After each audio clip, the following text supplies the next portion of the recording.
queria convidar o Dr. José Antônio de Figueiredo para tomar assento aqui num lugar da sua conveniência aqui na mesa, talvez do lado de cá. Não é bom que já teria visto? Prefere em pé?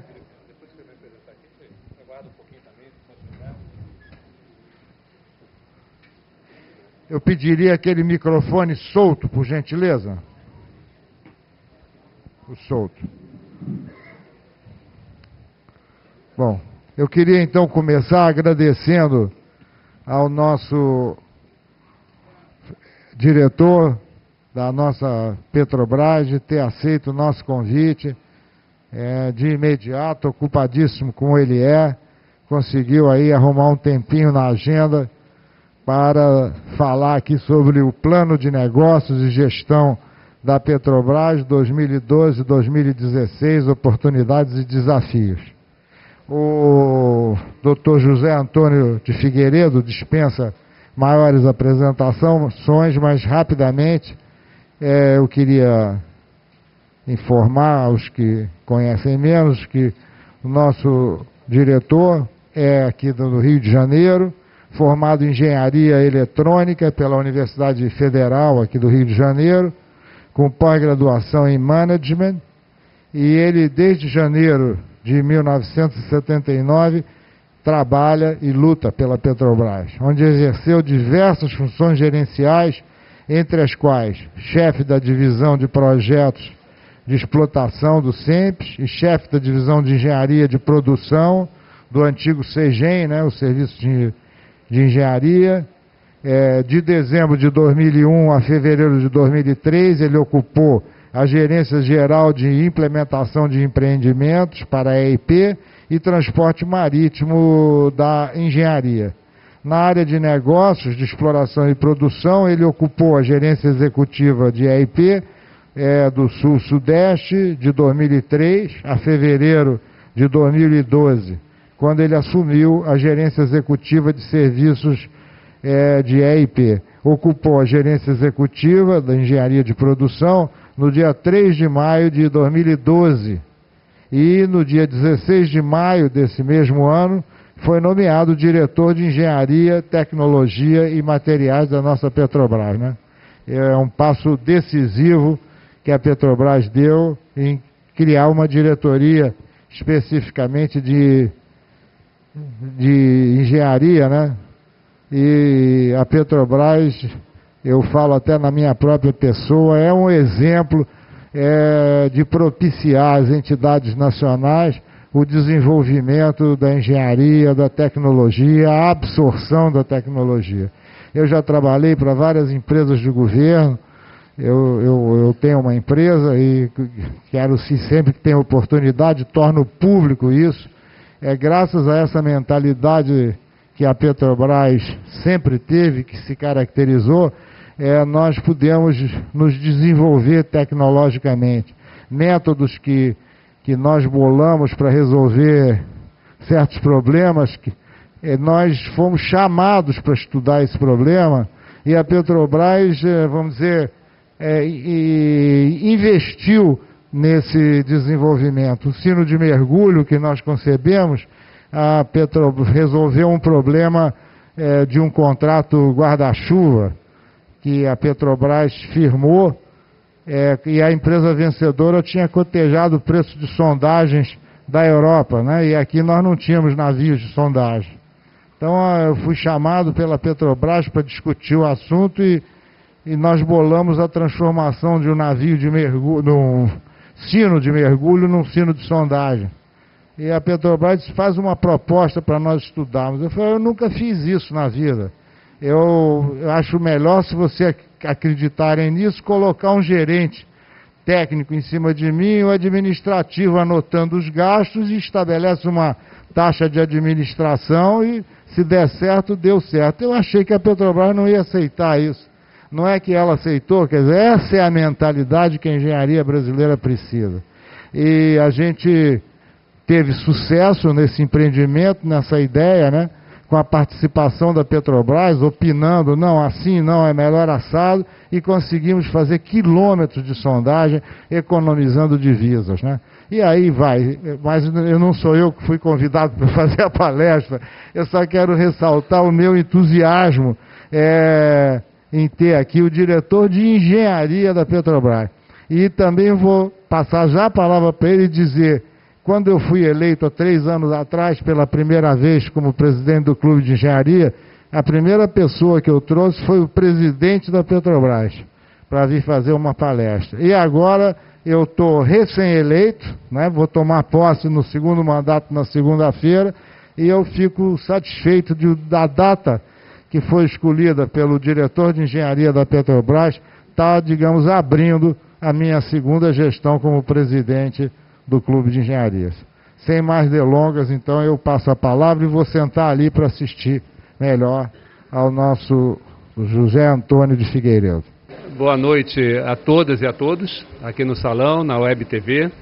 Eu queria primeiro saudar o Francis, né, toda a presidência do clube, os seus diretores, conselheiros e todos os associados.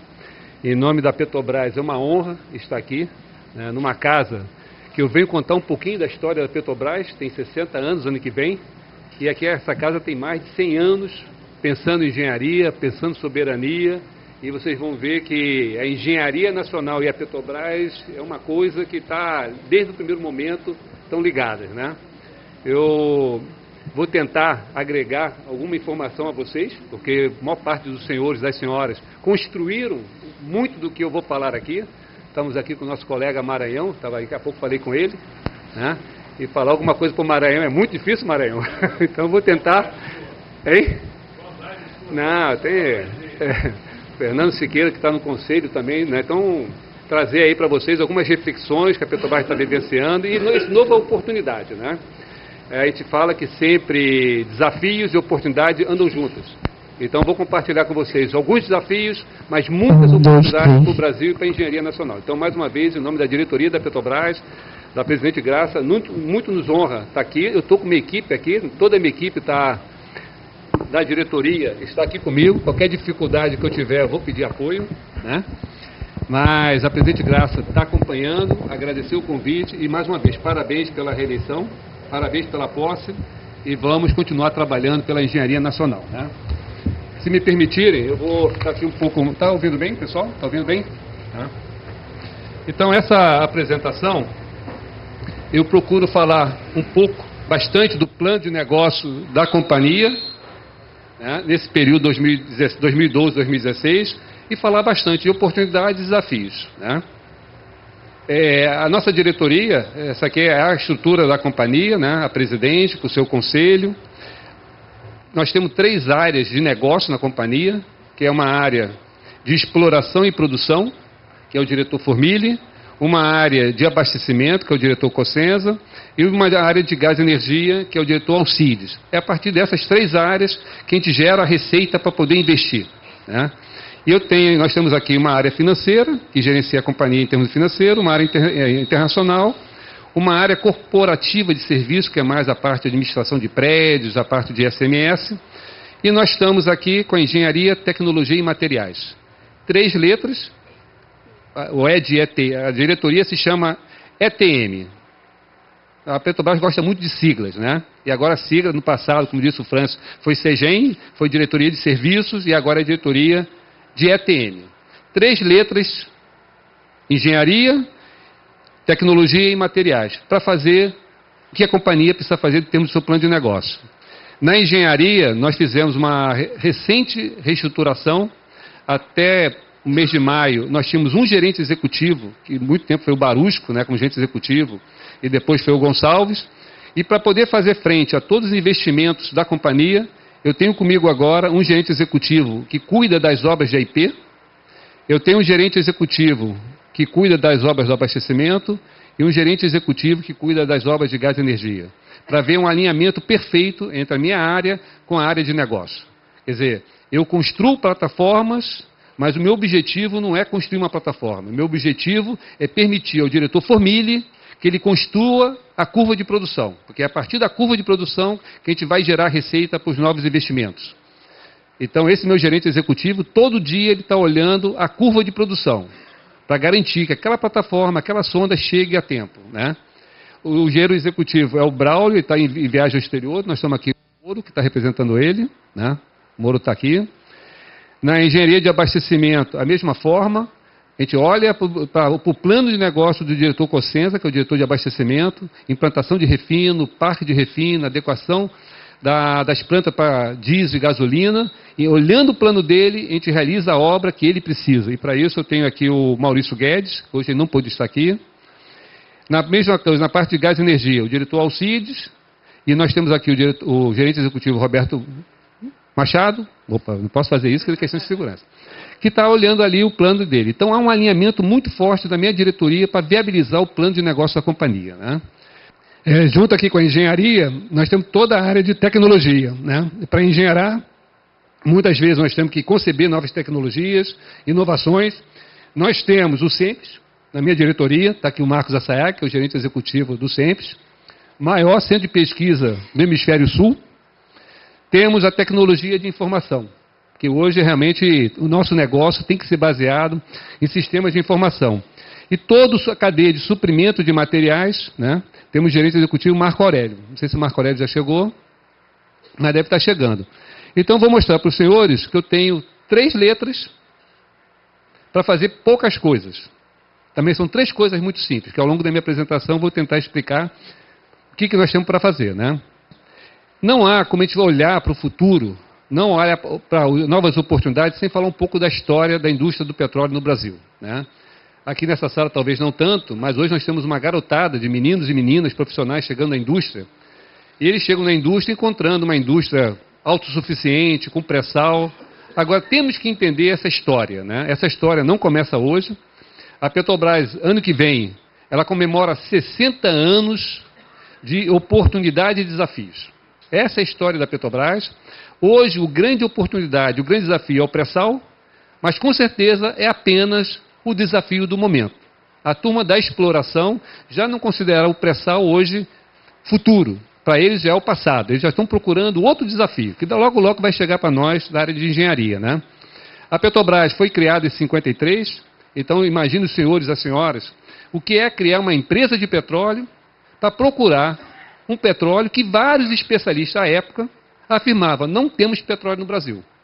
Mas do movimento nacional, de políticos, se toma essa decisão estratégica de criar uma empresa de petróleo, que o primeiro desafio é encontrar alguma coisa que não se tem, né? Essa jornada começa, no primeiro momento, a Petrobras começa produzindo 2.600 barris por dia, né? Adquirimos, né, que é dado do CNP, a Relan e a RPBC. A companhia começa assim, pequena, mas sonhando alto, né? Já na década de 60, a gente continua tendo descobertas em terra, notadamente Sergipe e Alagoas, e surge o primeiro grande desafio da companhia.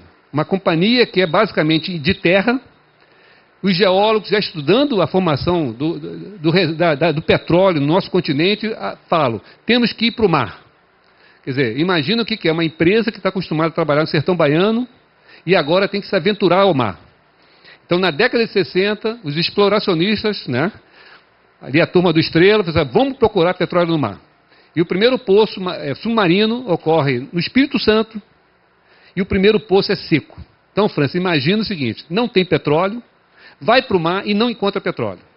Mas como desafio é a nossa energia, os exploracionistas, até mesmo com o poço seco, aprendem, foram lá para o Nordeste e na década de 68 descobrem o campo de Guaricema. O campo de Guaricema, lâmina d'água ultra profunda, 27 metros de lâmina d'água. Para quem está no sertão baiano, qualquer 2 metros de água já é suficiente, né? O projeto é um projeto de um poço, de uma plataforma, se faz o estudo de viabilidade técnico-econômico, e a informação que eu tenho, não tenho evidências assim escritas disso, que esse estudo foi apresentado à diretoria executiva à época, e como era um projeto antieconômico, porque à época o preço do petróleo era $2 o barril, a companhia decidiu o seguinte: vamos implantar esse projeto, porque a Petrobras tem que aprender a produzir no mar. Essa plataforma foi instalada em 68, se não me engano, e é o primeiro poço marítimo no mar. Ela está em produção até hoje. Então, deixou de ser um projeto antieconômico, deixou de ser uma escola e, com certeza, já botou muito dinheiro no caixa da companhia. E é assim, superando desafios, porque a gente fala hoje, o desafio do pré-sal é muito grande, mas será que é maior do que aqueles colegas nossos que na década de 60 tiveram que aprender a produzir no mar? Né? Já na década de 70, né, todos nós conhecemos, né, o petróleo sofre 2 crises mundiais, balanço de pagamento do Brasil altamente importador, né, saiu recentemente uma reportagem no Globo mostrando ali, né, o governo Figueiredo, a importação de petróleo, raciona, não raciona, quer dizer, década de 70 e década de 80, o petróleo passa a ser muito importante na importação, na balança de pagamento, e a turma da exploração tem o desafio seguinte, temos que descobrir o petróleo que a gente não encontrou ainda. Né? Saímos do Nordeste, viemos aqui para a Bacia Geológica de Campos. Em 74, a gente descobre garopa, e assim vai, garopa, Namorado, Cherne, Pampo.